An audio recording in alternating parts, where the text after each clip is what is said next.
Seguimos con las noticias. Estamos viendo cómo acá en Estados Unidos se han activado ciertos decretos presidenciales para federalizar la policía de la capital, lo que significa que la policía no va a estar entonces respondiendo a las autoridades regulares, sino que les responden directamente al gobierno federal. La Guardia Nacional está también asignada ahora a trabajar con la policía en la capital de esta nación. Y ya el presidente Trump ha mencionado que su intención también es ir directamente contra Nueva York y Illinois, también Chicago. Son los focos, contando también con California, más altos de violencias aquí en la nación de Estados Unidos. Así que el mundo está cambiando, cosas que no se habían dado antes acá en la nación, o por lo menos en la época moderna, ahora estamos viendo que están ocurriendo. Se destruye el viernes una sinagoga en New Jersey, una sinagoga de 106 años de antigüedad, perteneciente al movimiento Chabad Lubavitch. Se incendió. eh, de frente los medios están diciendo que no saben qué ocurrió allí. 7 Sefer Torah se perdieron, se quemaron. Obviamente, las personas que son del área dicen que eso fue todo intencional, hubo mano criminal. Entonces, estamos comenzando a ver que hay un alza real ahora en ataques antisemitas en uno de los lugares que eh, se traduce como más seguro para la judería norteamericana. También en Canadá, Montreal específicamente, en Shabbat en la mañana, un hombre judío, 32 años, iba con sus 2 niñas pequeñas, fue atacado, el video está en YouTube, fue atacado vilmente, simplemente por ser judío. Y se ve claramente en el video, que lo he visto unas cuantas veces, como al final no importaba de que él estuviera con sus 2 niñas pequeñas, eh, el sospechoso, la persona que lo agredió, que aún no se conoce cuál es el nombre, le lanza la kippah a un bache de agua. Canadá, uno de los lugares más supuestamente más pacíficos en acá, América del Norte. California, el templo Betel amanece así con una suástica y no es la primera vez que esto ocurre, pero estamos hablando que todo esto se está concentrando en la última semana. Un controlador de tráfico aéreo de Francia le dice a el avión de la línea El Al, que pertenece a Israel, Free Palestine o Palestina Libre. Dicho sea de paso, este controlador aéreo fue suspendido de su posición, pero estas son cosas que no se había visto antes. Esta misma semana también en la línea Iberia española, las comidas kosher que son solicitadas por toda persona que come, obviamente, sigue el kashrut, come kosher como dice la Torah, le colocaron en esa comida, como ustedes están viendo en el empaque, free Gaza o Gaza libre. Todo esto son formas de antisemitismo que no se estaban dando. Estas cosas no se veían desde finales de los años 30. Estamos viendo una clara tendencia en aumento al antisemitismo que se vivió solamente en los años 30 en Europa, específicamente en Europa Oriental. Todas estas cosas que se están dando, la historia se está repitiendo una vez más. La mayoría de las personas no se está dando cuenta. No se está dando cuenta y esto es muy triste, esto es muy lamentable. Así que eh, estamos viendo todas estas cosas y recapitulando para continuar con el tema de esta noche. La semana pasada estamos hablando del término rib. Rib, como si dijéramos costilla en inglés, rib. El término rib significa desde el punto de vista del antiguo Medio Oriente, un pleito, una causa, una contienda, una disputa, un litigio. y puede referirse tanto a conflictos personales como a casos legales formales. En contextos judiciales implica una estructura legal común con autoridad para dictaminar sobre el conflicto. Y esto usted lo puede buscar si tiene el Halot, diferentes diccionarios académicos puede encontrar sobre el término RIV. ¿Por qué es importante este término RIV? Bueno, en el antiguo Medio Oriente, el RIV o este pleito legal era una forma de litigio estructurado donde las partes presentaban sus argumentos ante una autoridad, ya sea jueces o ancianos o incluso también deidades. En textos ugaríticos y mesopotámicos, este tipo de disputa podía involucrar contratos, pactos o transgresiones morales. A menudo el litigio se expresaba en forma de acusación formal seguida por defensa y juicio. En Éxodos, por ejemplo, 23, 2 al 3, prohíbe seguir a la mayoría en un pleito injusto. Devarim, Deuteronomio 25:1, los jueces deben justificar al justo y condenar al culpable en un riv. En el punto 2, contiendas entre pueblo o los líderes. Tenemos un ejemplo, segunda de Samuel 15, 2 al 4, cuando Absalom se presenta como juez para resolver los ribín del pueblo, ¿verdad? Las disputas del pueblo, manipulando la justicia para ganar apoyo. Y dicho sea de paso, mis hermanos, porque esto es algo que tengo que estar repitiéndolo una y otra vez. Cuando nosotros queremos buscar realmente la identidad del falso Mesías, cuáles serían sus características, dónde nosotros podemos encontrar en la Tanaj información sobre una persona que cumpla con las características del falso Mesías. No hay otro que Absalom o Abshalom en hebreo, hijo de David. Si usted se da la oportunidad de leer cómo era Absalom, cómo se describe, lo que significa su nombre, obviamente su nombre significa algo totalmente contrario a lo que él es.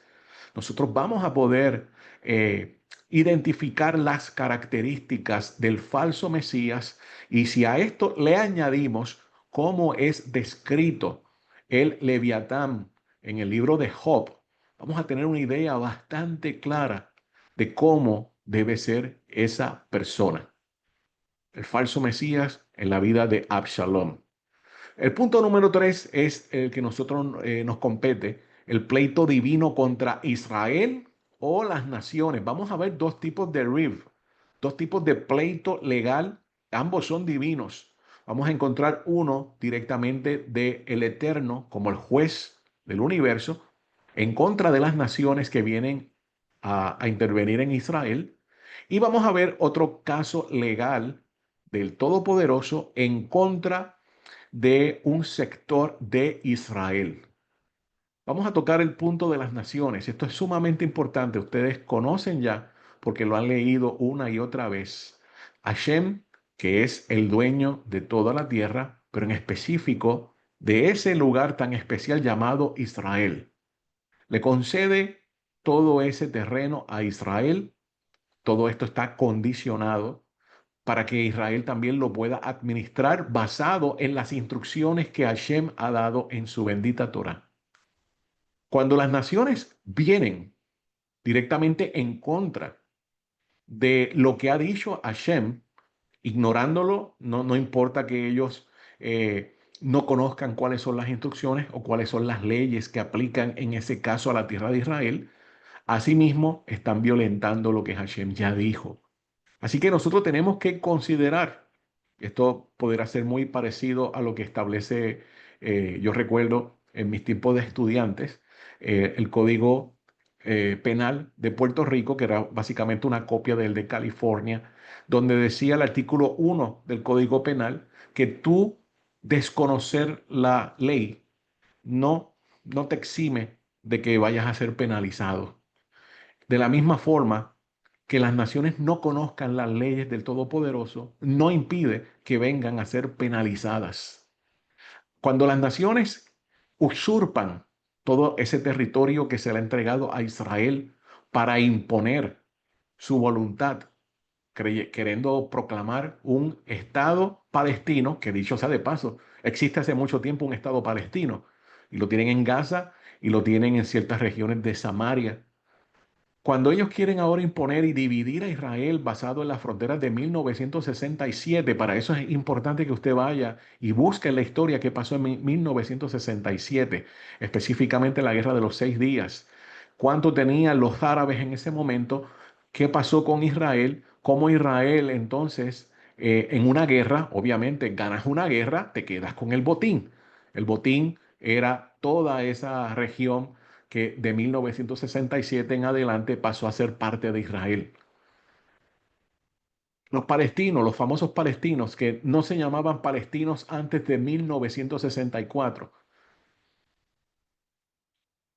quieren todo ese territorio nuevamente, y esto incluye la mitad de Jerusalén, que estaba en el mandato de los jordanos en ese momento.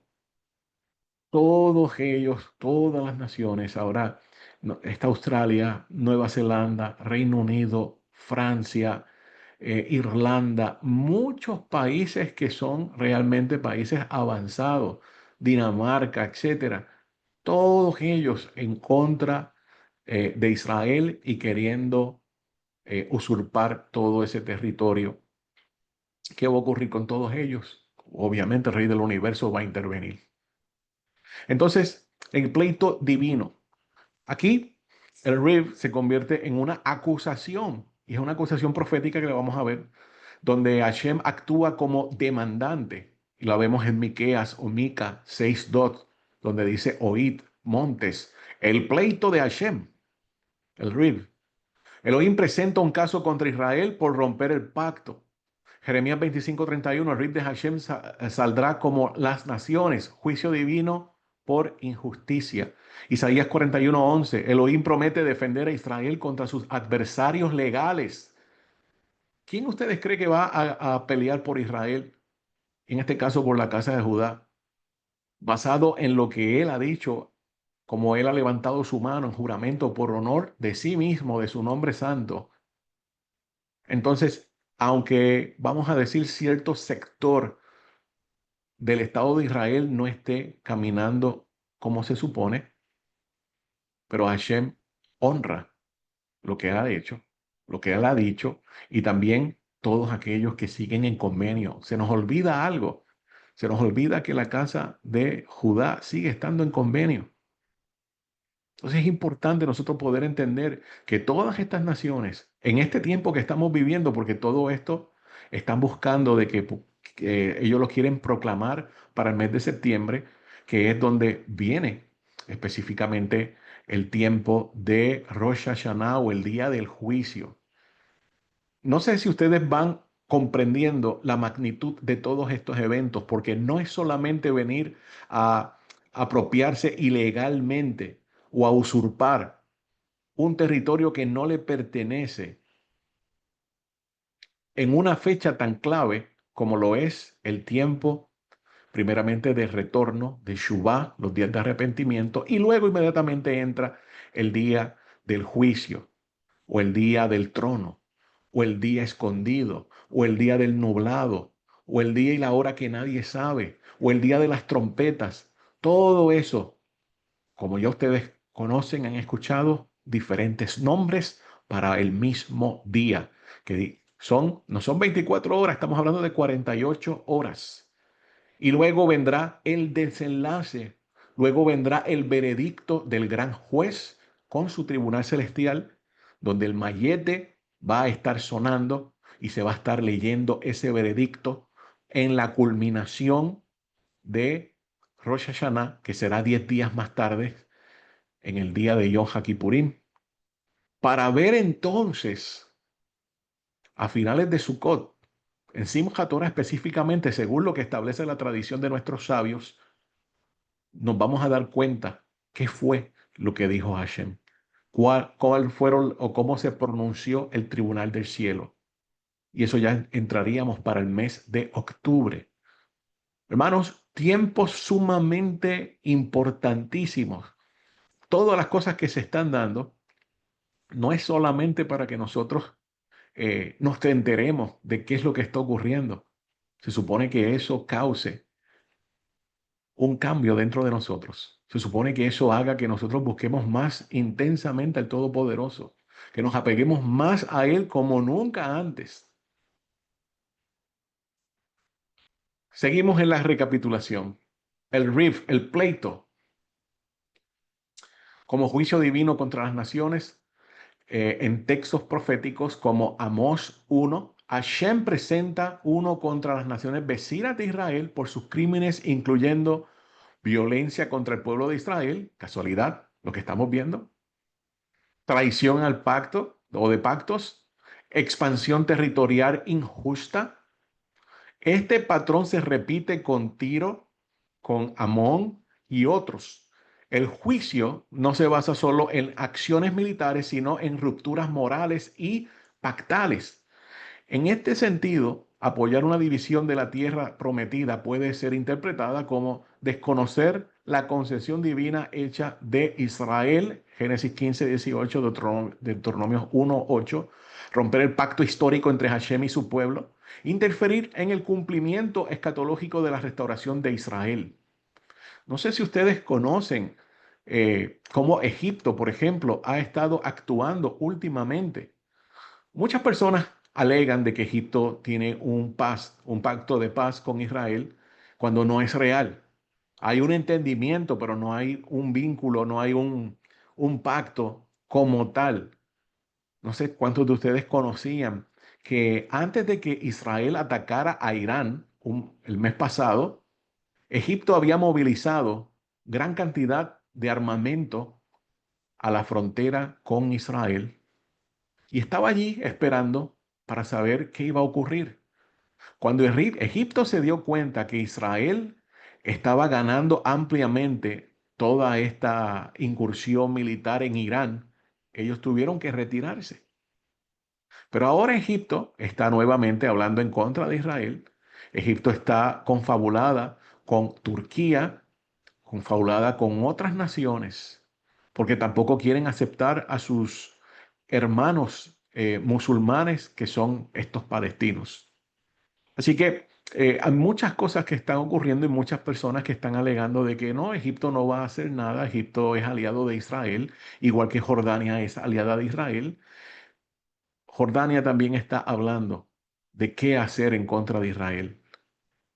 Las tribus que lideran realmente y mantienen en el poder al rey Hussein de Jordania ya están hablando en contra de Israel. Así que realmente, como nosotros hemos estado hablando ya increíblemente, todo este proceso comenzó hace, por lo menos yo hablando en diferentes lugares, hace un poco más de 3 años. Cuando nosotros tocamos qué ha de ocurrir en la antesala del año 1 de la angustia de Jacob, conocido en el otro campamento como la tribulación. Hablábamos de que Israel iba a estar envuelto en guerra con todos sus vecinos, que es exactamente lo que nosotros estamos viendo. Los únicos que faltarían por entrar en la escena serían los jordanos. Y obviamente sí, que cruce Egipto. Pero todas estas cosas se están dando. ¿Y qué dice el pueblo, el creyente, los que de alguna manera siguen la fe del Elohim de Israel? Todavía están que no saben definirse. ¿Qué le ocurrirá entonces a las naciones? Bueno, desde la perspectiva del RIP profético, las consecuencias incluyen, como ya ustedes saben, juicio directo, fuego, destrucción, exilio, como se ve en Amós 1, Jeremías 25, 31, veredictos divinos. Las naciones son juzgadas por sus decisiones políticas y morales, desestabilización, pérdida de poder, liderazgo y bendición. Casualidad de lo que está ocurriendo aquí también en Estados Unidos. El juicio de Hashem saldrá contra las naciones. Jeremías 25, 31. Conclusión de esta parte. Desde esta perspectiva, las naciones que apoyan la partición de la tierra de Israel, entregada por Hashem como concesión eterna, se colocarán en una posición de litigio divino. Y eso suena sumamente horrible. Litigio divino. El Riv celestial no es solo una metáfora, es una estructura judicial activa en la narrativa profética, donde Hashem actúa como demandante, Israel como pactal y las naciones como testigos o acusados. El planeta está tambaleándose y esto no es simplemente una metáfora. Estamos viendo una alza increíble en terremotos en diferentes partes del mundo. Centroamérica, aquí en Estados Unidos está temblando en diferentes lugares. Europa, Asia. La Biblia habla de los terremotos como manifestaciones del juicio divino. ¿Por qué terremoto? Obviamente el juicio ya podemos entender por qué está ocurriendo, porque todo está conectado. Nada ocurre en el cielo, la tierra, sin que el cielo lo permita. No se cae una hoja, como dice la Tanaj. Todo está calculado, está planificado por el cielo. En el Sinaí, cuando se entregó la Torá, toda la montaña temblaba grandemente. Éxodo 19:18. Zacarías 14:4 al 5. Terremotos escatológicos en el monte de los olivos. Eso es para el séptimo año de la angustia de Jacob. Amós 1:1. Profecía dada 2 años antes del terremoto. En el marco del Riv, del pleito legal, los terremotos pueden verse como testigos del pacto, montes, tierras, cosmos, advertencias ante el juicio final y reacciones naturales al desequilibrio espiritual. Simplemente usted debe salir a la calle para que vea cómo actúan la mayoría de las personas, donde no hay sensibilidad, hay mezquindad, cada cual busca lo suyo y nada más. Se han olvidado de los pobres, se han olvidado de los necesitados, se han olvidado de hacer el juicio del Todopoderoso. Y Hashem todo eso se lo suma para el pleito. Preguntas, y ya yo la hice hace unos minutos, pero ahora la voy a hacer más directa.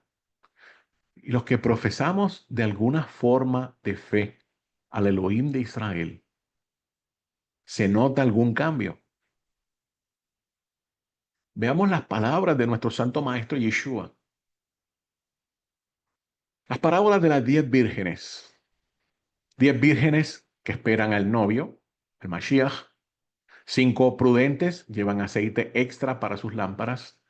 5 insensatas que no lo hacen. Y cuando llega el novio, solo las prudentes están listas y entran al banquete. Vamos a la interpretación de esta mashal, parábola tan fascinante. Los Shomer Torah versus los no Shomer Torah. Shomer Torah significa los observantes de Torah. Así que en español diría los observantes de Torah versus los no observantes de Torah. Las 5 vírgenes prudentes son las Shomer Torah, los que observan la Torah. Este aceite simboliza una preparación espiritual extra, obediencia, profundidad, hacerlo todo de corazón, con sinceridad. Representa a quienes están guardando la Torah y no solo en letra, sino también en espíritu. Son los que viven todo lo que está escrito, lo que podemos cumplir y dan un poco más. Están listas para el encuentro con el novio porque viven esa alianza. Esa alianza es activa. Las 5 vírgenes insensatas, las no Shomer Torah, las no Torah observantes. Mire qué interesante es que están incluidas todas como parte de un mismo cuerpo. No tienen aceite suficiente, viven superficialidad espiritual, representa a quienes profesan fe, pero no guardan los mandamientos. Su falta de preparación refleja una ruptura del pacto, como en el modelo del Riv. Y por aquí viene lo legal de todo esto. El aceite como símbolo, sabiduría y obediencia, según Proverbios 21:20. Unción y sanidad, según Éxodo 30:25. Torá como luz, lámpara es la Torá, y luz al mandamiento, Proverbios 6:23 también, además de un salmo. Las cinco sensatas, desde esta perspectiva, este aceite puede verse como estudio profundo de la Torá, cumplimiento de los misbot o los mandamientos, vida apartada para Hashem y preparación escatológica. Lo que estamos haciendo en estas clases de semana en semana, que obviamente esto es simplemente un resumen de lo que estamos encontrando y lo estamos presentando a ustedes. Cada uno de ustedes está siendo dotado con las herramientas básicas, claro está, para comenzar esta búsqueda escatológica y ver dónde nosotros nos encontramos para esto se aplique en nuestras vidas. No es simplemente para tener la información, y esta va a ser la gran diferencia entre las cinco sensatas y las cinco insensatas, que unos simplemente buscan para información y tener el conocimiento, porque como dicen los profetas, en el último tiempo las personas tendrán comezón de escuchar. No se habla tanto de que van a aplicar. No, quiero saber, quiero conocer, quiero entender, pero no de vivirlo. Conexión entre Romanos 2:3 y esta parábola de las 10 vírgenes. Romanos 2:3, porque no son los oidores de la Torá los sadiquín o los justos ante Elohim, sino los hacedores de la Torá los que serán justificados. En Mateo 25, 1 al 13, las vírgenes prudentes actúan con previsión, preparan aceite, están listas para el novio. Las insensatas no actúan, se quedan fuera. Se quedan fuera por diferentes motivos. Quizás tienen mucho entretenimiento. Sí, quizás entienden de que falta todavía mucho tiempo. Y todo esto lo hace por la desconexión que hay, por no entender desde el punto de vista, claro está, hebraico, qué es lo que está hablando el Todopoderoso. Todo esto basado en el marco del rif o del pleito divino. Ambos textos, tanto el de Romanos 2 como la parábola de las vírgenes, representan o reflejan un patrón de riv, de pleito divino. Hay una acusación a quienes conocen la Torá, pero no la practican. Evaluación. Se distingue entre fidelidad activa y pasiva religiosa. Y el veredicto. Solo los que viven el pacto entran en el reino y son justificados.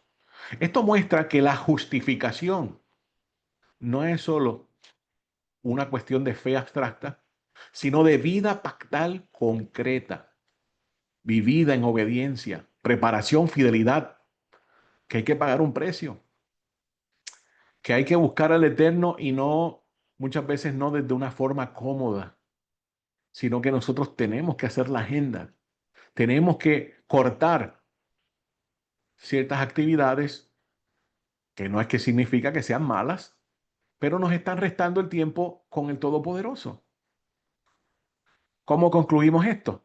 Bueno, Romanos 2:13 refuerza la enseñanza de la parábola. No basta con conocer la Torá o esperar al Mashiach, porque si le preguntamos a todo el mundo, tanto del otro campamento como acá, todos están esperando a Mashiach, pero realmente están viviendo una vida fidedigna a lo que dice el convenio, lo que dice el pacto. O todo siempre hay una queja de que esto no se puede hacer o aquello no se puede hacer, porque no, quizás no hay recursos. Pero piense, mi hermano, piense, si la intención de Hashem cuando le entrega la Torá a Israel en el monte Sinaí era que Israel realmente fuera la nación sacerdotal y fuera a las naciones a enseñar estas instrucciones. Hashem diseñó unas instrucciones para que toda la humanidad la pueda seguir. Como dice Yohanan, los mandamientos no son gravosos.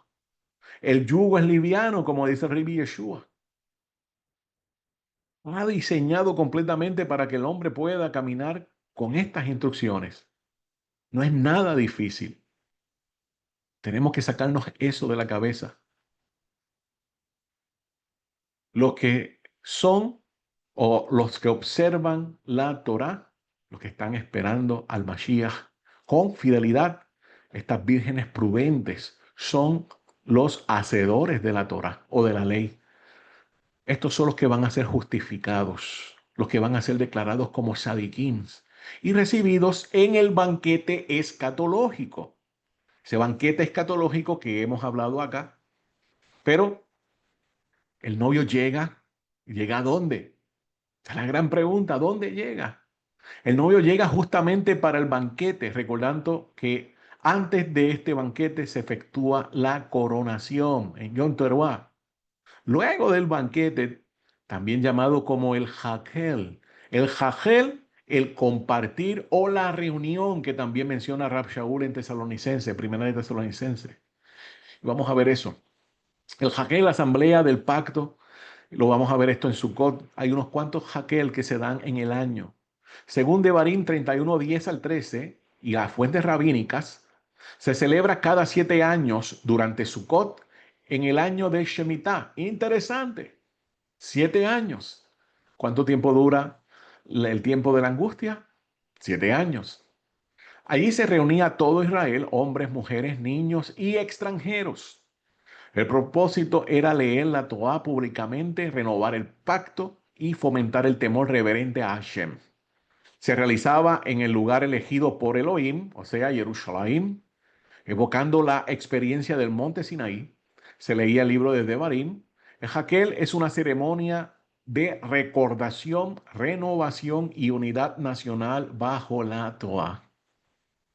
En Tesalonicenses encontramos la asamblea o la quejilá escatológica de Mashiach. Primera de Tesalonicenses 4, 16 al 17, Rab Shaul describe, porque el Adón mismo, con grito de mando, con voz de arcángel, y dicho sea de paso, esa palabra arcángel solamente aparece en algunas versiones, realmente está diciendo con teruá, y con trompeta de Elohim descenderá del cielo, y los muertos en el Mashiach resucitarán primero. Luego nosotros, los que vivimos, los que hayamos quedado, seremos arrebatados juntamente con ellos en las nubes para recibir el Adón en el aire. Es una reunión universal de los fieles, los vivos y resucitados, convocada por la voz celestial y la trompeta. Ahí nos está dejando saber claramente en qué día se lleva a cabo esto. Es una repetición del Sinaí. Hay que poder distinguir las palabras que pertenecen a la liturgia que Rab Shaul está utilizando aquí, específicamente la liturgia de Rosh Hashanah, porque hay una gran diferencia a las palabras que dice nuestro Santo Maestro en Mateo 24. Esas palabras que él menciona de cómo sus malajim van a recogerlo de los 4 puntos de la tierra no pertenece a Rosh Hashanah, sino a Yom Kippur. Son dos eventos totalmente diferentes, pero como vuelvo y digo, muchas personas realmente no le interesa la liturgia. Y hay algunos que dicen que sí, que le interesan, pero realmente no la están estudiando. Todo esto culmina en el encuentro con el Mashiach, el novio celestial, marca el inicio del reino mesiánico y la restauración final, el año 6001. Esta reunión es una consumación escatológica del pacto, donde los fieles son reunidos para entrar en plenitud del reino.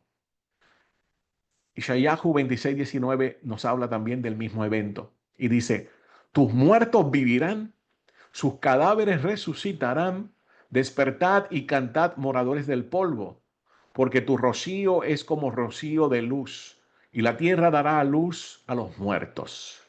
Este es el pasaje más explícito sobre la resurrección en Isaías y se interpreta como una promesa de restauración nacional y también como una visión escatológica de la vida después de la muerte. En ese momento se separan los dos grupos. los 5 o las 5 vírgenes Shomer Torah versus las 5 vírgenes no Shomer Torah. Esas 5 vírgenes no Shomer Torah representan a los indecisos. Es exactamente en la misma temporada cuando se abre el libro o los 3 libros, el libro de los Sadiquims, el libro de los indecisos y el libro de los malvados.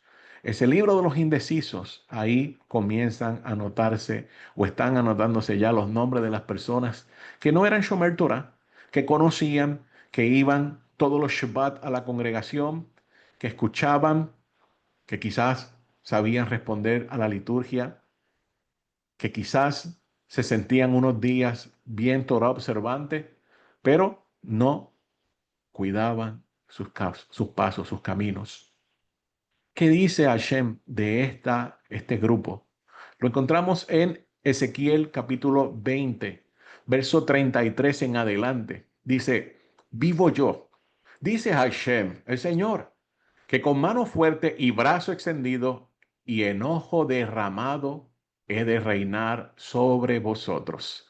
Y os sacaré de entre los pueblos y os reuniré de las tierras en que estáis esparcidos, con mano fuerte y brazo extendido y enojo derramado. Y os traeré al desierto de los pueblos y allí litigaré con vosotros cara a cara. Mira el lenguaje, escúchelo bien. Y allí litigaré con vosotros cara a cara. Un riv. Como litigué con vuestros padres en el desierto de la tierra de Egipto. Así litigaré con vosotros, dice Hashem el Señor. Os haré pasar bajo la vara y os haré entrar en los vínculos del pacto. Y apartaré de entre vosotros a los rebeldes y a los que se rebelaron contra mí. De la tierra de sus peregrinaciones los sacaré, mas a la tierra de Israel no entrarán. Y sabréis que yo soy Hashem.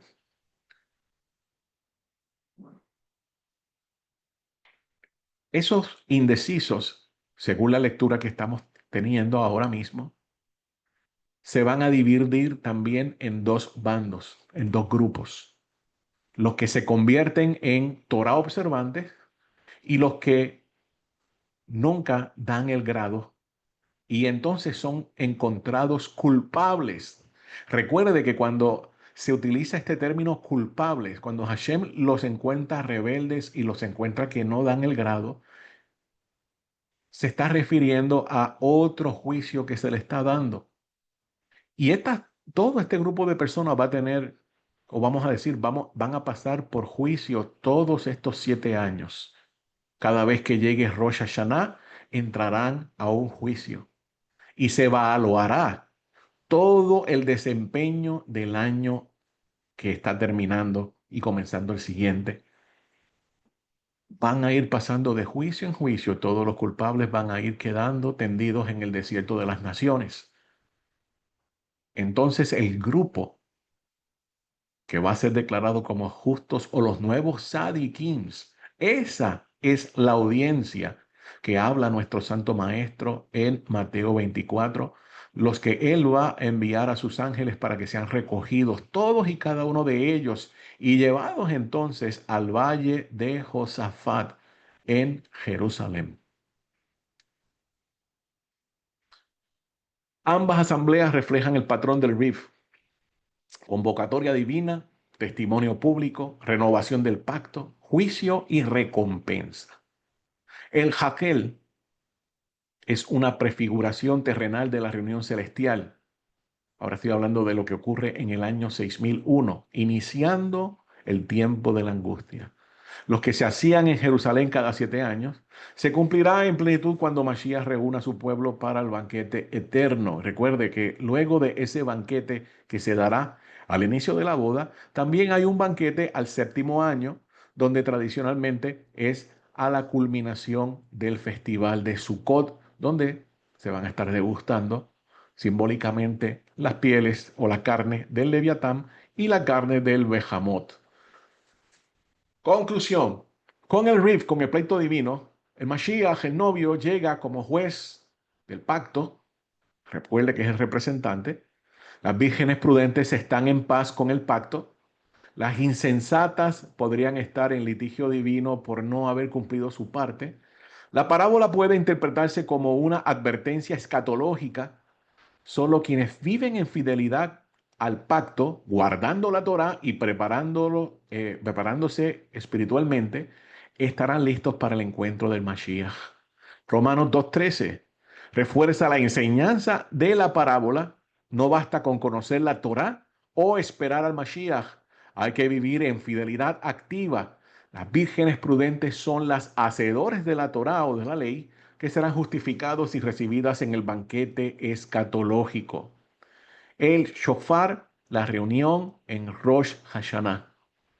En la parábola de las 10 vírgenes, la ceremonia de Jaquel y la visión escatológica del rabino Shaul de Tarso en Primera de Tesalonicenses converge en la poderosa imagen de la llamada final trompeta. Vuelvo y digo, lenguaje de Rosh Hashanah. Las 5 vírgenes sensatas representan a los sadiquims, tanto vivos como muertos, que han vivido en fidelidad activa al pacto. Ellos forman la quejilá escatológica, la comunidad o la congregación escatológica, la comunidad preparada con aceite, con sus lámparas, obediencia a la Torá, obviamente una fe en obediencia y temor reverente. Las 5 vírgenes insensatas simbolizan a los indecisos. Aquellos que han oído pero no han actuado son parte de la quejilá no escatológica, aún vinculados al pueblo, pero sin preparación espiritual. Y aquí tengo que abundar en unos puntos. En el otro campamento pudiera haber preparación en ese ámbito, en el ámbito espiritual, oración, ayuno, pero no hay observancia de Torah. No hay observancia de muchos mandamientos, porque hay algunos mandamientos que sí los cumplen. Y problema gravísimo que existe es la idolatría. La idolatría que obviamente se está infringiendo lo que es la Torah. La idolatría cuando se adoran a 3 dioses diferentes. La idolatría cuando se le da el honor, cuando se le da todo lo que es adoración a el emisario o al hijo, creyendo que es el padre. Cuando se observan días totalmente fuera del almanaque hebraico, un estilo de vida que no es el que la Torá dice. Y algo que Hashem recalca una y otra vez, porque no guardaron mis sábados, porque no guardaron los Shabbatón. Una cosa es guardarlo, vuelvo y repito como otras veces, y otra cosa es observarla. Eso no existe en el otro campamento. En otro campamento pueden haber algunos movimientos que alegan que guardan el Shabbat, pero no lo observan. No se hace lo que Hashem dice que cómo tú debes proceder en la observancia del Shabbat. O sea, hay una desconexión total a lo que realmente Hashem ordena en su Torah, a lo que realmente hizo nuestro Santo Maestro y sus miles de seguidores todos esos primeros 80, 90 años del primer siglo. Entonces, todas estas personas están en el grupo de los indecisos. En una ocasión yo escuché un comentario, muchos años atrás. Mi pregunta fue, ¿qué ocurre con todas estas personas que han muerto, que no conocieron nada de la Torah? Y había un comentario rabínico que alegaba de que todas esas personas se les daría la oportunidad porque volverían a la vida para que ellos también tuvieran la oportunidad y pudieran escuchar qué es la Torah y observar la Torah, y luego Hashem entonces le daría un juicio justo. Pero fue un comentario. Ahora mismo tendría que ponerme a buscar dónde está eso y simplemente lo estoy presentando a forma de comentario. Aplicación espiritual. Este patrón, el patrón del RIF, el pleito legal, revela que la preparación espiritual no es opcional. La fidelidad al pacto vivida en obediencia y esperanza, es el aceite que permite entrar al reino. Estamos hablando del reino de Israel. El shofar no solo convoca, separa, revela y consuma.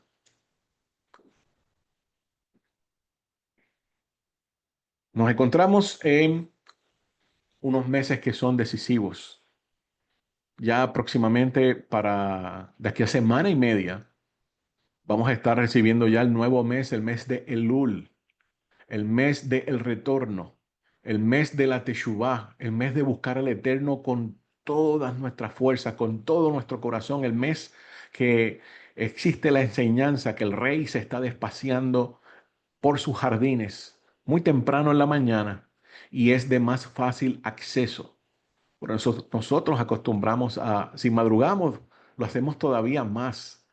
Lo buscamos muy temprano de madrugada para hablar con Él, para dialogar con Él en un lenguaje totalmente de retorno, buscando su misericordia, buscando poder encontrar su tzitsiyot, alar su tzitsiyot, buscando la misericordia, porque después de eso no queda otra que presentarnos en el día del juicio. De decir, aquí estamos Hashem, tuvimos 30 días para hacer tikkun, para rectificar, para examinar todo lo que nosotros habíamos hecho en este año y algunas cosas no estuvieron correctas y tenemos o tuvimos que rectificarlo, tuvimos que no solamente hablar contigo de la situación, sacar eso de nuestro sistema, también tuvimos que llamar a diferentes personas que pasó algo durante ese año, que se creó una fricción o que se creó algún tipo de dolor y tenemos que buscar la forma de reparar todo eso que ocurrió.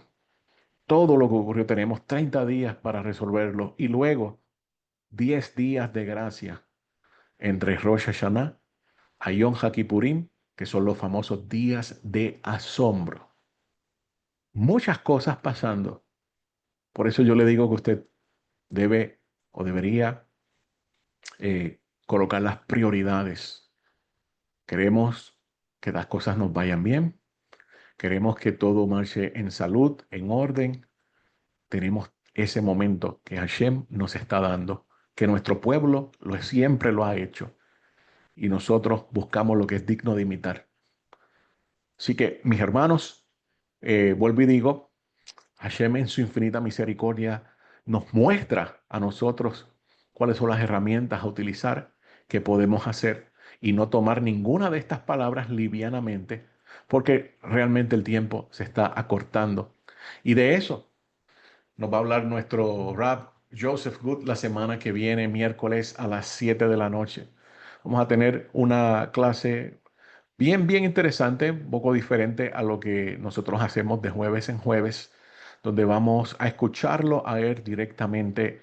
eh, yo sé que va a ser de gran bendición. Y luego de esto, vuelvo y recalco a los hermanos allá en Puerto Rico, viernes 22 al domingo 24, introducción a la escatología. Vamos a hablar de muchas cosas diferentes. Vamos a hablar, sí, hay mucho material, mucho que discutir, pero con el favor del Eterno vamos a poder lograrlo. Hermanos, hasta aquí esta clase. Vamos a pasar a algunas preguntas o dudas que se